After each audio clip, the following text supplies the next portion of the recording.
The power of Oprah Winfrey. Oprah don't give a damn about our people, and it's evident. Every chance she get, she on our people. Whispers are flying through the Hollywood gossip circles, and they're pointing fingers straight at Oprah Winfrey and her elite circle. Rumor has it they've been quietly steering Black actors toward roles that make many of them uncomfortable, pushing agendas that don't always sit right. Tyler Perry is gay. I know he's gay. He knows he's gay. We all have friends that know he's gay. I've hung around Tyler Perry. I've known Tyler. But guess who's refusing to play along? Louisiana rapper Boosie. And he's making it crystal clear that he won't bow down to Hollywood pressure, no matter who's behind it. So what exactly did Boosie say? He jumped on social media to sound off about the new remake of The Color Purple, which dropped in US theaters on Christmas Day. In a post on X, formerly Twitter, Boosie shared that he went to see the film with his daughter but ended up walking out early, and he wasn't alone. According to him, two older couples followed right behind. Boosie claimed the movie's script pushed a narrative he felt wasn't appropriate for his little girl. "I walked out of this Color Purple movie and two other older couples walked out as well," Boosie wrote. "I had my little girls with me and it seemed like a gay love story with good acting, but whoever wrote the script is strongly promoting this narrative." That statement lit up social media like wildfire. Boosie stood his ground, saying he wasn't going to let his daughter sit through a film that, in his words, just didn't feel right for a child. And this isn't the first time he's drawn a line on this topic. Back in September, Boosie revealed that he turned down a massive $250,000 payday to perform at an LGBTQ community event, saying, "I'm not motivated solely by money. That'd be like selling my soul." He made those comments during an interview on the Danza Project, doubling down on his belief that some offers just can't be taken, no matter how big the check looks. Tyler Perry has paid out millions of dollars to keep a secret. Millions. Boosie didn't backtrack when money entered the chat. "It was significant money," he admitted. "I made it clear I have nothing against it. However, that's not aligned with my beliefs and values." He wanted the world to understand that his stance isn't about hate, it's about principle. "People act like I got animosity toward them," he explained. "No, my assistant is gay, and that person handles millions for me. I trust gay people more than I trust most others." That statement caught many off guard, proving that Boosie's issue isn't with individuals. It's with what he views as Hollywood's forced messaging. Back in 2016, Boosie made headlines when he suggested that television was influencing kids to explore a gay lifestyle, which might explain why The Color Purple remake hit a nerve for him. His decision to walk out mid-screening with his daughter sparked massive debate online, with people questioning whether Hollywood is being too pushy with certain narratives. Boosie's exit and his public remarks reopened a long-standing discussion about what kind of content should be considered family-friendly, and who gets to define that line. What's interesting is that Boosie never slammed the film's artistry. He praised the acting and the performances, admitting they were top tier. His problem, as he put it, was with the message being forced down people's throats. "Martin tried to put me in my first dress." The original, Color Purple, a Pulitzer Prize-winning novel by Alice Walker, has always carried powerful themes, and every adaptation has tried to honor that. But this latest version, stacked with big-name stars, took a bold direction that clearly didn't sit well with Boosie. The story of Celie, who escapes years of abuse from her husband and finds emotional freedom through a relationship with a female jazz singer, was seen by Boosie as crossing a line for young viewers, and he made sure everyone knew it. The storyline in The Color Purple dives deep, touching on trauma, resilience, and non-traditional love, pushing boundaries that challenge long-held social norms. Boosie's reaction to this narrative is fascinating, especially considering his past comments about the LGBTQ community. He's careful to stress that his stance isn't rooted in hate, but in frustration. Frustration with what he sees as Hollywood's insistence on forcing certain themes instead of letting stories breathe naturally. And this isn't the first time people have accused the industry of pushing Black actors into uncomfortable boxes. Many insiders whisper that major figures are steering the creative direction, and sitting right at the center of it all are Oprah Winfrey and Tyler Perry. These two power players have become larger-than-life forces in Hollywood, shaping stories, steering narratives, and deciding what messages make it to the screen. Fans and critics alike are now questioning if their influence has gone too far, especially when it comes to sensitive portrayals of gender and identity. I'm a little black fat girl from Baltimore, Maryland, and I saw this fat black woman on a TV show. We took a field trip to that studio, and I hugged that woman. And I said, when I grow up, Miss Winfrey, I want to do what you do. The online chatter has been relentless. Word around the grapevine is that Tyler Perry might be the one driving this message harder than most. Some allege that Perry's own personal life has fueled speculation, with rumors about his sexuality circulating for years.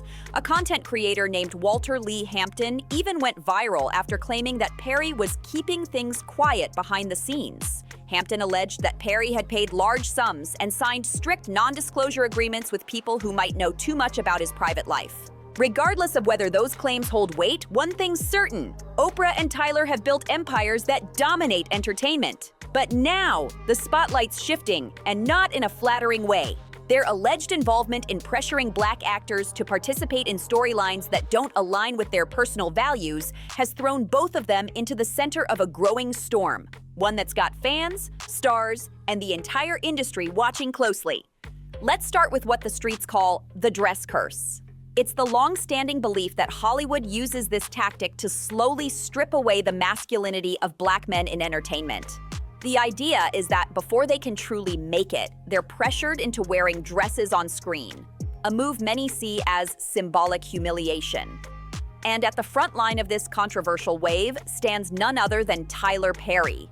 Critics say he's been promoting this trend since his Madea days, all for influence and access to Hollywood's inner circle of power. Since debuting Madea in 2005's Diary of a Mad Black Woman, Perry's rise has been nothing short of legendary. He inked deals with Oprah's OWN network, secured major partnerships with BET, and even built the massive 330-acre Tyler Perry Studios in Atlanta, the first black-owned major film studio in history. I got labeled as difficult because I said one word, and that was no. Now, I said no to some very powerful people.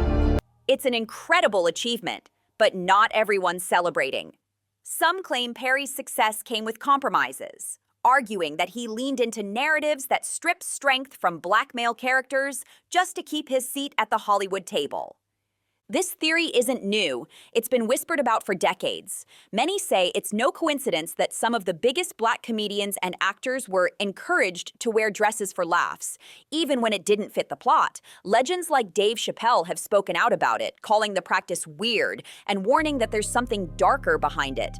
Chappelle famously turned down a jaw-dropping $50 million deal from Comedy Central in 2005, a decision that sent shockwaves through the industry.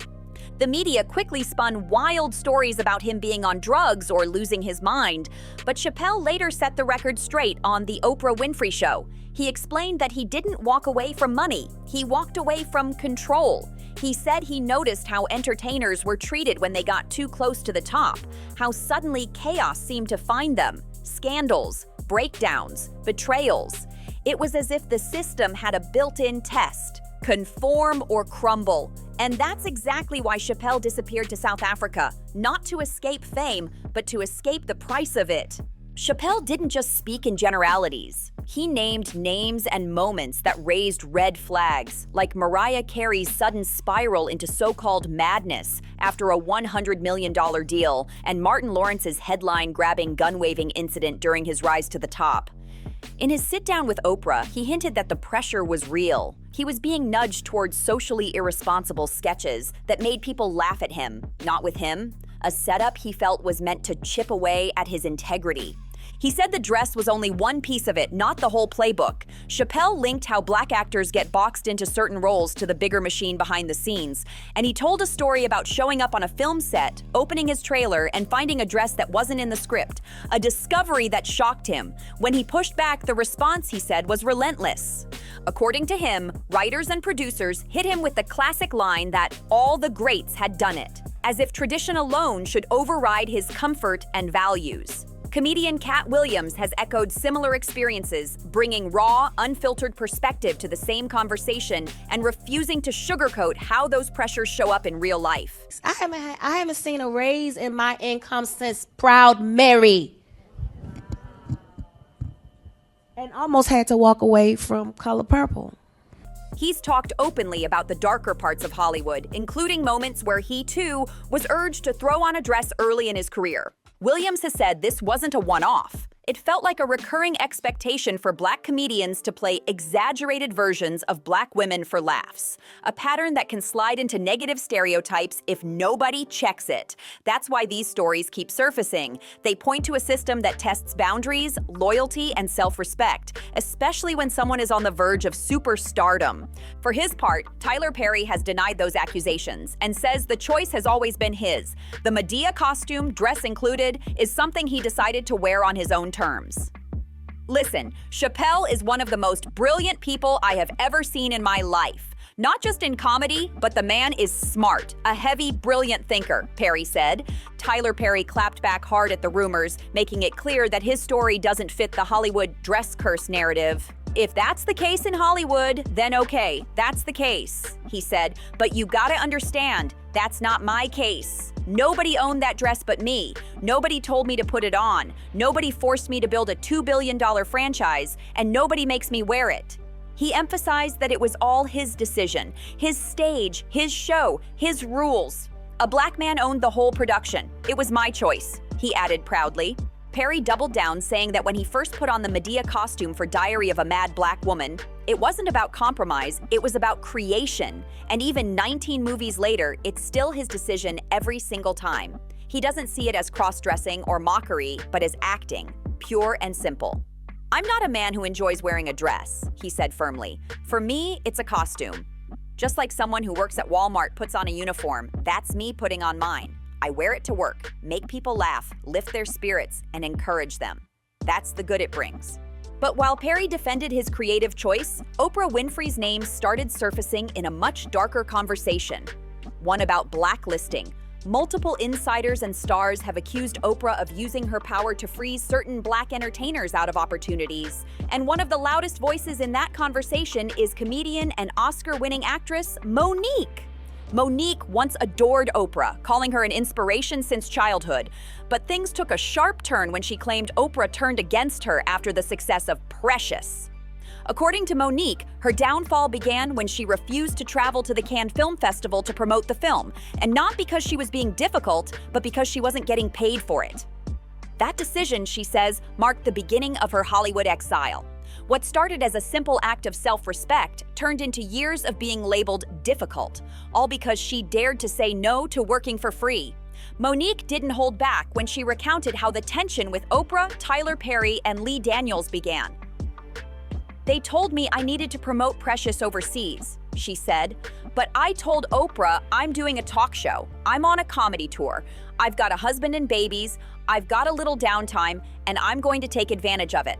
I'm not going anywhere because I'm not obligated to go anywhere. I've done my part.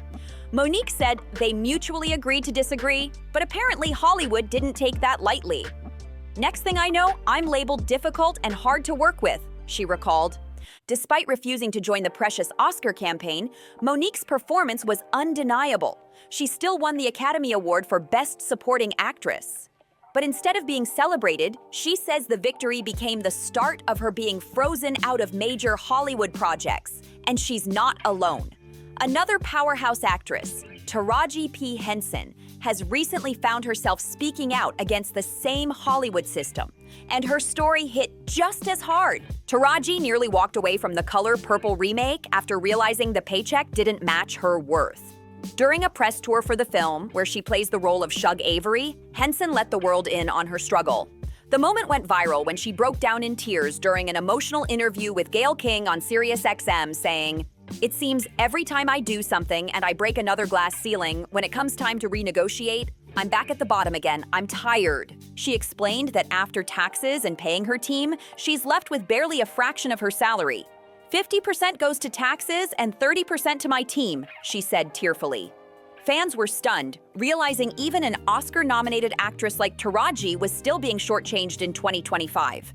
And the twist? This wasn't just about money. She hinted that the issue ran deeper into how Black women in Hollywood are systematically undervalued, no matter how hard they work or how many barriers they break. What really shook fans was when Taraji P. Henson revealed she actually had to audition for the role of Shug Avery.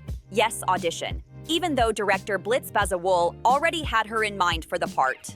For a seasoned, Oscar-nominated actress, that wasn't just a formality. It was a humiliation that cut deep. After decades of proving herself in hit after hit, from The Curious Case of Benjamin Button to Hidden Figures and her unforgettable run as Cookie Lion on Empire, being asked to try out again felt like a slap in the face.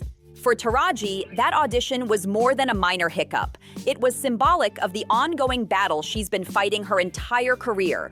Despite her talent, awards, and undeniable star power, she and many other Black actresses are still fighting to be seen, heard, and paid fairly. She's been open about it, saying Hollywood still treats women like her as if they're lucky to be here, even after carrying billion-dollar films and shows on their backs. In one of her most emotional moments, Henson let all the frustrations spill out. "I've been getting paid and fighting tooth and nail every project to get that same freaking quote," she vented. And it's a slap in the face when people say, "Oh girl, you work all the time." Well, I have to. I wish I could do 2 movies a year, but I can't because the math ain't mathing. I got bills. That raw honesty hit home for millions who saw her as the face of resilience. She went on to say, "I've been doing this for 2 decades, and sometimes I get tired of fighting because I know what I do is bigger than me. The legacy I leave will help someone coming behind me. My prayer is that these young Black girls don't have to fight the same fights me, Viola Davis, and Octavia Spencer have been out here thugging it out with." Her voice cracked, but her message was powerful. She wasn't just speaking for herself, but for every woman of color trying to make it in a system stacked against them. Now the streets are buzzing again, with rumors swirling that Tyler Perry and Oprah Winfrey might be the very gatekeepers holding some of these careers back.